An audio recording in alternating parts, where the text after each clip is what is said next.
Hello, everyone, and welcome to the virtual launch of the latest book in our memoirs series, Echoes of Faith, Memories of Fulton Churches.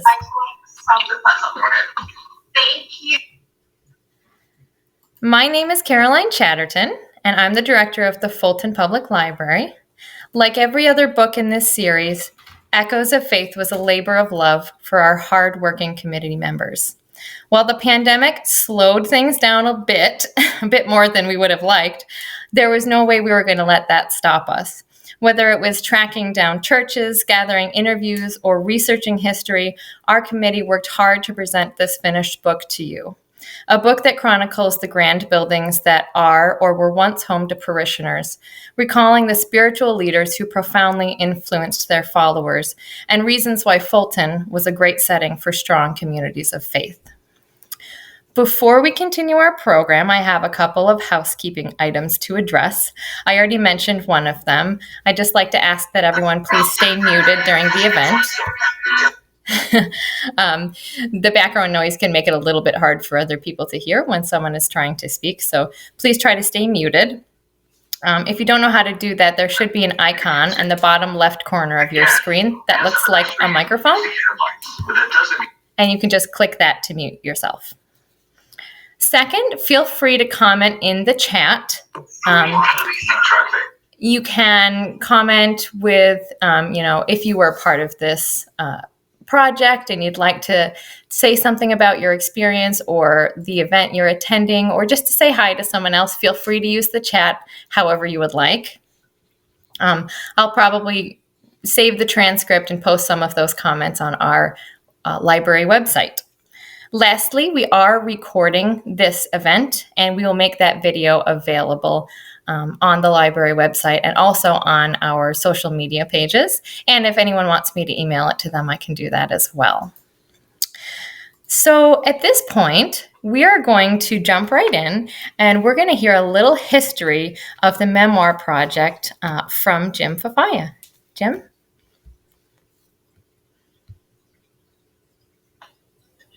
Thanks, Caroline. Can everybody hear me? All right. Well, it's great to see so many familiar faces or familiar names on your screen. Several of you that I had the opportunity to work with on this project, and also people I know from different other activities. So my memory of the history of the memoir project began in 2012. So it's almost 10 years ago. I had retired from working for Oswego County and was just starting to dabble in working as a writer, and was finding a lot of joy in finishing a piece, whether it be a poem or a short story or a history piece. And I wondered if other people might enjoy the opportunity to write something. So just as a fluke, I stopped in the Fulton Library to just talk with the director, and mentioned to her this idea I had of maybe getting people to write some memories of Fulton. The other thing that was going on 10 years ago, there was a lot of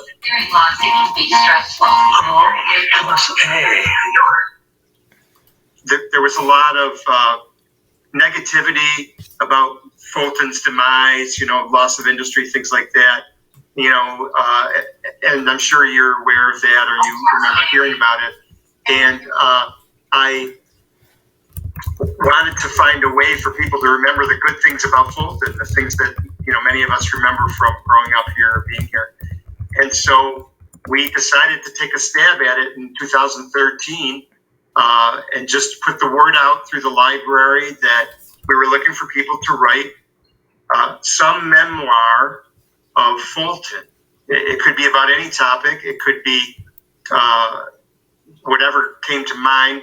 We did ask that it remain positive, positive. And so we put that first book together, I think, in 2013, and really enjoyed it. And some of the people that worked on that first project, I remember at the book launch, which was, of course, in person back then, but similar to what we're doing tonight, Right. just talked about how happy they were to be part of a project. They're writing to be part of a book, and it just blossomed from there. Shortly after that first year, a few people came aboard to say they would help type up interviews with people that weren't comfortable writing but would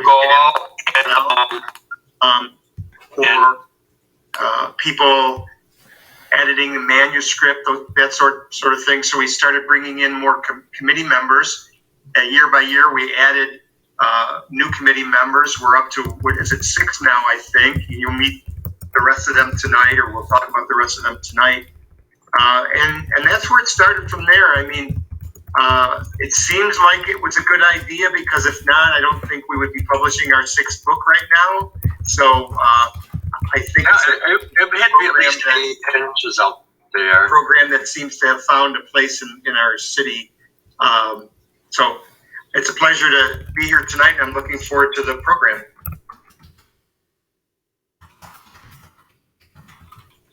Excellent. Thank you so much, Jim. At this time, we are going to move into sharing the presentation of the dedication of this book, which we decided to dedicate to 2 very special, very important people that have been a big part of not just the Memoir Project, but the Fulton Public Library and all of the city of Fulton in general. So I'm just going to get out of here. I was lucky enough to be able to record this video over the weekend with our dedication recipients.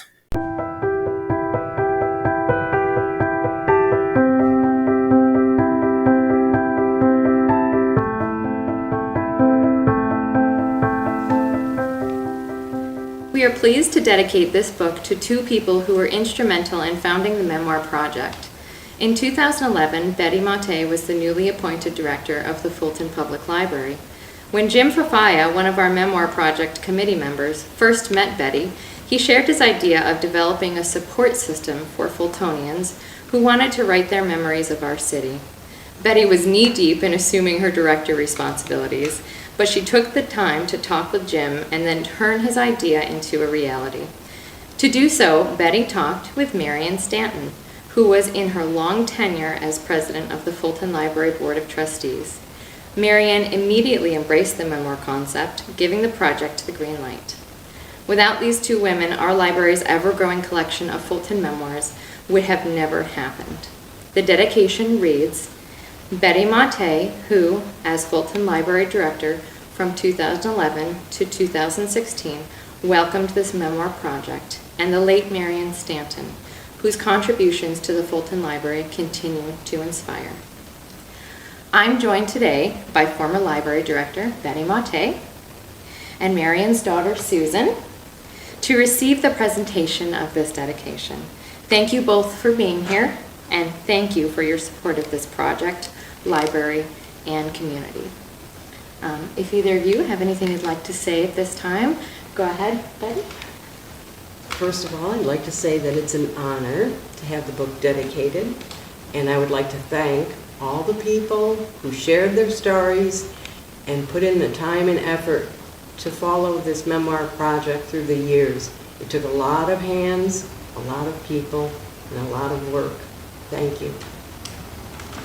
I would like to echo that. I know my mother was always excited every time a new edition came out. She loved the library and she loved everything about the library, and she would just feel so honored to have the book dedicated to her. Thank you. Thank you, and thank you both for being here. At this time, I'd like to present you both with a complimentary book. Thank you. Thank you. Carrie, read it. All right, thank you.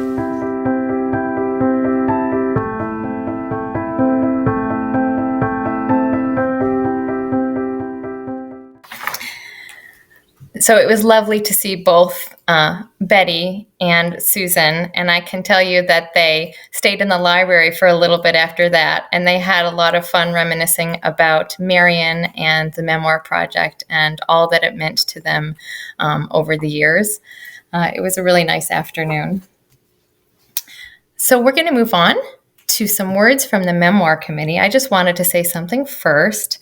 From the beginning, Jim had mentioned the goal of this memoir project has been to give the people of this community a platform to share their fond memories of living and growing up in Fulton. A project like this is a very monumental undertaking, as you might imagine.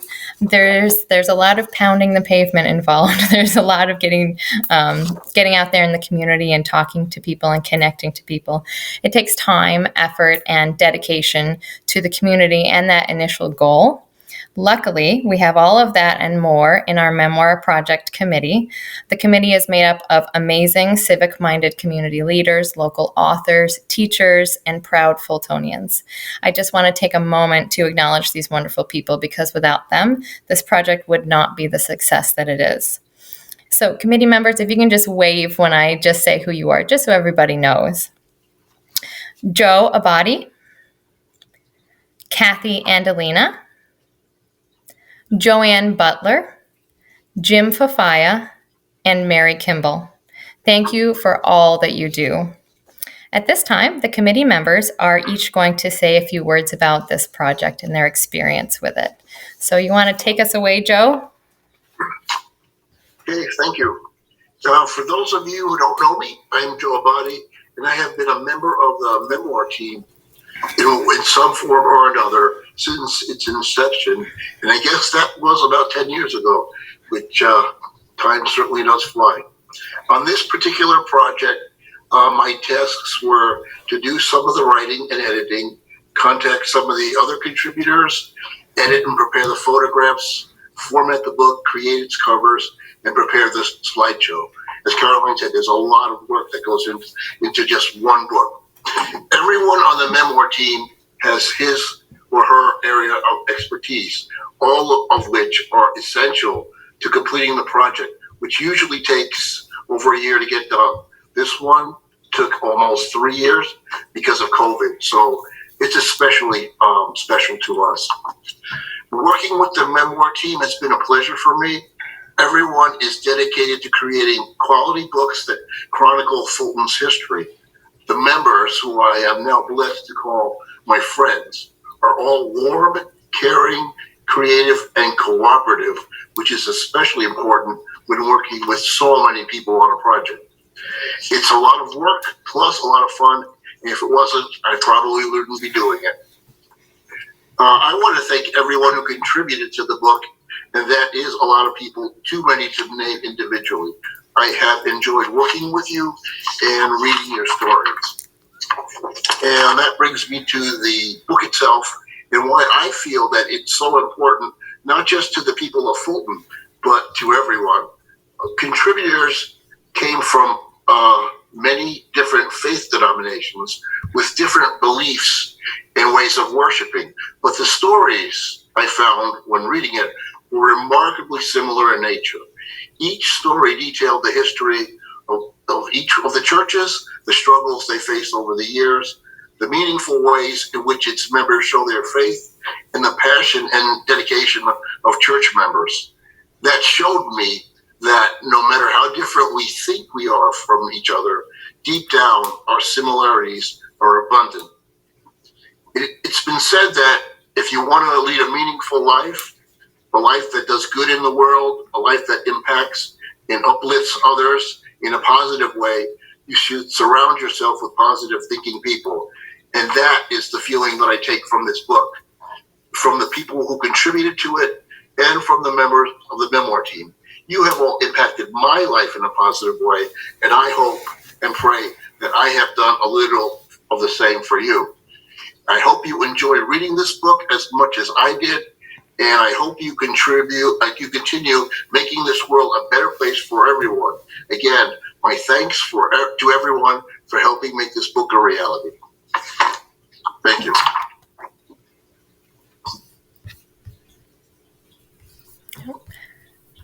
Thank you, Joe. Next, we'll hear from Joanne, if her internet is cooperating.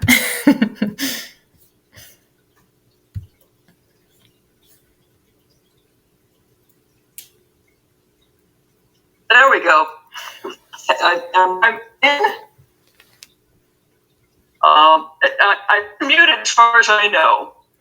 I'm Joanne Butler. I'm a local author, and that's how I got involved in the memoir project altogether, because Betty Maute was very supportive when I released my first novel here. She hosted me at the library, and then she says, "Oh, by the way, we're just starting this memoir project, and this seems like a natural for you." So I got involved because I was a member of the Fulton High School band that went to Vienna, and that was the memoir I chose to write first. It was about that experience. And it's just been an absolute pleasure and privilege to work with these people and keep going on with the different. I seem to be the most history oriented, so I usually, whatever topic we're on, I start out at the very beginning. I started with the post-Ice Age period for the church memoir book, because the Indians were here first, and they worshipped here. So I couldn't resist. Since then, I contribute stories, but I've also done a lot with the photography, contributing photos I search out online, and also my own photographs. And and that's fun too. And then I hand them to Joe, and he does his magic with them. So thank you very much for including me, folks, and I look forward to the next book. Wonderful. Thank you, Joanne. Thank you. Thank you. Jim, you're up next. All right. What I wanted to talk about a little bit in terms of the committee is how we choose a topic. As I mentioned, the first book that we put out was really, you could write about anything you wanted to, as long as it had to do with Fulton and as long as it was a positive memory. So, some of the people I remember from that first book, Vince Caravan, the editor of the Valley News, and Glenn Clark, superintendent of schools, and Fran Sullivan, who's an assemblywoman. And those are some of the maybe well-known names, if you will. But I wanted to mention that our committee also, in the beginning, we did workshops at Towpath Towers and the Mill Apartments, and there was certainly a great deal of Fulton history with the folks who lived there. So we offered to go into those facilities to do the writing workshops so that those folks could create a memoir too. One of the things that Caroline and I have been talking about is to kind of return to those, maybe do some writing classes for the next project, to give people a comfortable setting to help them if they need some help with putting their thoughts down in writing. So each time, after that first year, the committee really said, let's do themes. Let's do a theme and tell people this is what we're going to be focusing on. Do you have a memoir? Do you have some memories of that theme? And at the end of the program, you'll see some of the other books and you'll see some of the other themes. But when we thought about this theme, churches, the committee really talked a lot about, was this a theme that would people accept this as a theme? And my thought was, for many people, their spiritual faith, their religion is very private to them, or it's something that's personal to their family, or their place of worship. But whether they'd want to share that or share particulars of that in a memoir that was going to be in a book, maybe not. Maybe they wouldn't be. So we sort of tossed the idea back and forth. Is this going to be a project that this community could embrace? And as you'll see, when you see the book in person, I think we had 72 contributors to the book. So certainly it was a theme that was welcomed. I think the point that I'm trying to make is we really think long and hard about the theme. Is it something that the community could get behind? So we certainly took our time with this one. Before I turn it over to the next committee member, I did want to mention somebody who contributed from our committee who couldn't be here tonight, or is Kathy Andalina. And Kathy has been an incredible support for this project in particular. She's certainly helped editing and written her own memoirs for the other books, but she really went to town on this one. And a couple of things that come to mind, we wanted to get that historical perspective from some of the churches in our area. And Kathy, for instance, the Catholic churches, Kathy went to the diocese in Syracuse, the Catholic diocese main office, to research their records. The Salvation Army, which is featured in the book here, Kathy went to the national headquarters of the Salvation Army to do research on the origins of the Salvation Army. So some of the deep research that went into this book would be thanks to Kathy. So. Wonderful. Thank you, Jim.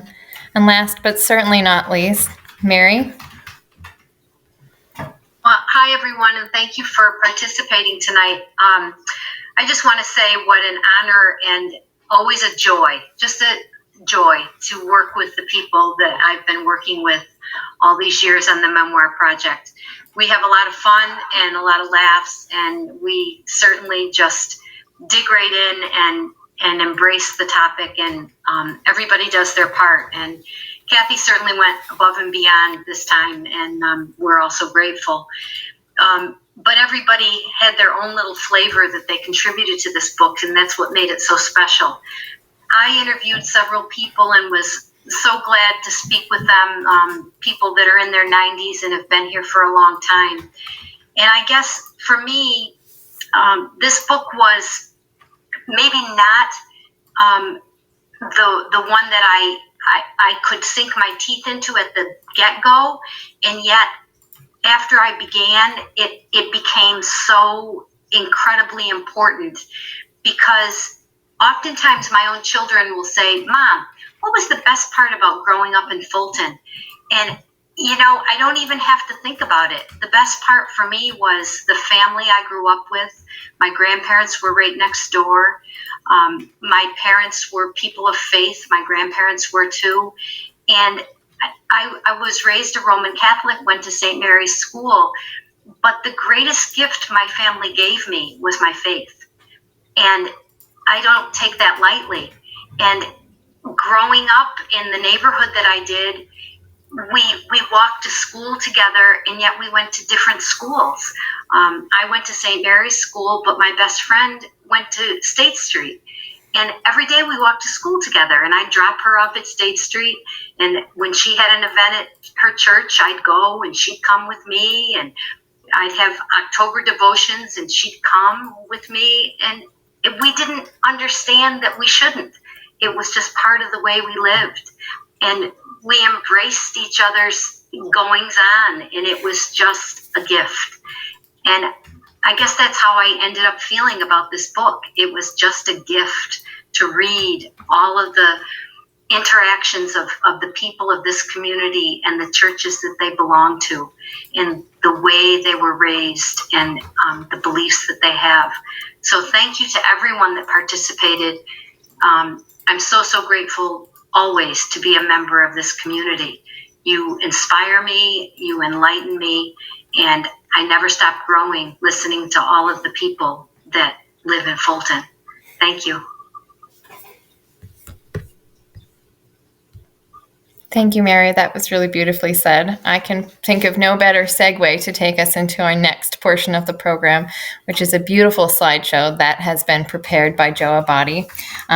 The Memoir Committee received some photographs from people. They also went out and found some photographs, and Joe was gracious enough to compile them into a very, very nice slideshow.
Wasn't that an absolutely beautiful slideshow of images? I'm not a native of Fulton. I'm actually was born and raised in Oswego, but I still get a little misty-eyed watching that. Well done, Joe, and thank you again. So now I'm going to hand it over to Joanne, who gets the fun and exciting job of announcing our next book topic. So Joanne, whenever you're ready, and I'll pull up a couple photos. All right. Am I unmuted? You are. I should be unmuted as far as I can tell from the button. Yeah, you're good, Joanne. Thank you. All right. I'm Joanne Butler. I'm a Fulton-born author, and I'm part of Memoirs Group. I'm here to introduce the topic of our next memoir collection, and it's something that we'll all be able to relate to, Fulton's neighborhoods. I love looking into the past when I write. My novels are about colonial New England. In my latest memoir, I wondered how Onondagas and their ancestors might have worshipped here. But for the next book, I will dig into Fulton's past again. My mother's family has been in Fulton for over a century, and in 1940, my great-grandfather lived a 5-minute walk from the Nestle's plant where he worked, close enough to smell the roasting almonds. In fact, when I looked at the census for 1940, all but one adult on 7th Street had also worked at Nestle's, excuse me, Groucho, and they played together on the weekends. Now, that's my idea of a neighborhood. They were bonded by friendship as well as location. I intend to write about the neighborhood where I grew up for over 60 years ago. It spanned about 2/3 of a block bounded by Seneca, Oneida, 6th, and 7th Streets. This photo was taken about 1985. I'm not sure if Carolyn has it up or not. In this block, the backyards were almost completely unfenced, and it was almost like a park. Even now, it hasn't changed all that much from the 60s, when kids from a half dozen homes roamed freely across our backyards. We were welcomed, or at least tolerated, by everyone as long as we were respectful, didn't dig holes, or didn't climb in Goldie Biltwell's cherry tree. So we're going to write about Fulton's neighborhoods, and what memories would you like to share? Maybe you didn't grow up in Fulton, but what's great about your neighborhood now? Your Christmas decorations? Does it have a nickname like the Dizzy Block? So climb into your Wayback Machine, and the memoir team is here to help you record your journey. Thank you. Thank you, Joanne. I know we're all very excited about the topic of our upcoming book, and I think a lot of us are ready to dig into it.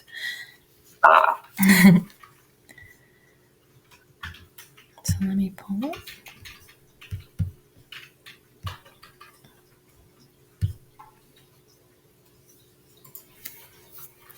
At this time, I would just like to take a moment to thank the Fulton Public Library Board of Trustees and the Fulton Public Library staff for their support and encouragement and help throughout this process.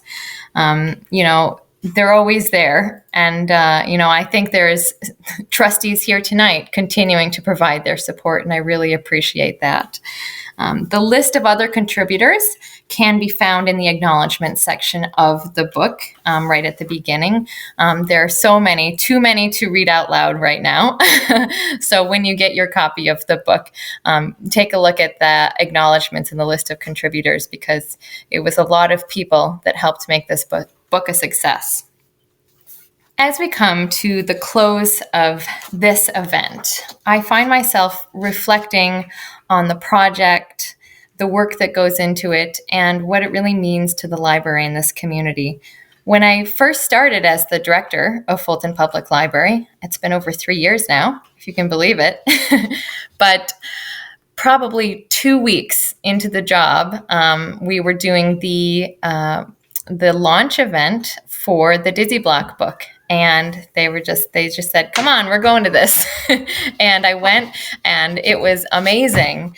It was so exciting. I was awed and I was inspired by the way this community celebrated wonderful moments in its history and came together to share their stories.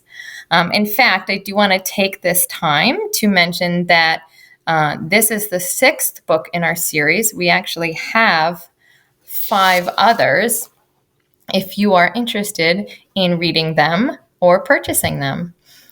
So the first book in the series, Fulton, The Stories from Our Past That Inspire Our Future. The second book, Businesses and Schools That Built Our Community. The third book, The Community Services That Built Our City. And let me get up the covers of the other ones. The fourth book, The Heart of Fulton at Home and Abroad, World War II and the Korean War. And then Take a Walk Around the Dizzy Block, which is the last one before our Echoes of Faith. So all of those books are available at the library. They're all $15 each if you'd like to pick one up for yourself or as a gift for someone. They make excellent gifts.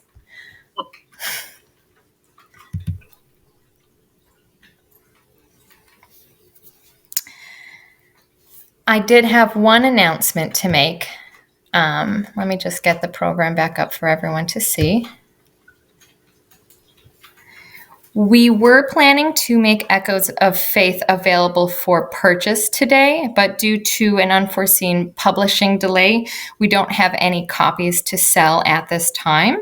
But it's in the works, and we'll definitely let you know when those copies are on hand and available to be purchased. They'll be $15 each, and they can be purchased at the library. They'll also be stocked at the Village Shops in Fulton and the Rivers End Bookstore in Oswego. They can be purchased on Amazon as a Kindle ebook. Well, I say they, but the most recent book is the only one that we have available as an ebook. But if you'd like to get one for your tablet, if you need a little bit of flexibility with text size or brightness or something like that for accessibility, that's also a really great option.